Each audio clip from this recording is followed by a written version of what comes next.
I want to show you a few examples of upcoming to-do lists and then get you started in developing from scratch or just refining your own. As you watch, keep in mind the attributes of an upcoming to-do list.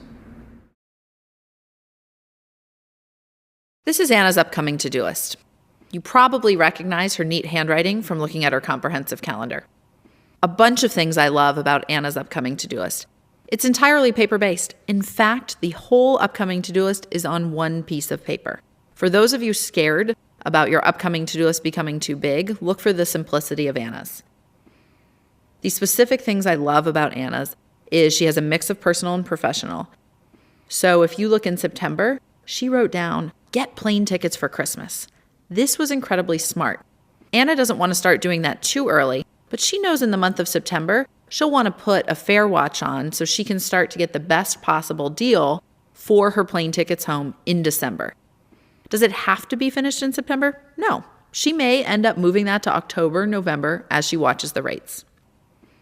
Next thing I love, look in August. You see that GLL gifts, that means grade level leader gifts. What Anna realized back in May is she really wanted to get all the grade level leaders gifts in August. There is not an exact date to get that done. It's a soft to-do. She's recorded it here. She may look for things on sale. She might get inspired over the summer. She could do it earlier, but she knows at some point in the month of August, she wants to get gifts for her grade level leaders. Last thing I love about this, look at July.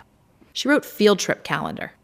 That means in the month of July, she wants to start to prep the field trip calendar for the upcoming year. She doesn't want to start that too early. She doesn't want to start it too late. In fact, it may take some time. So she wants to start doing that in the month of July. One other thing you might notice, what are all those little stars on Anna's upcoming to-do list? That is how she separates the personal and the professional. You can see she has the professional on top, the personal on the bottom.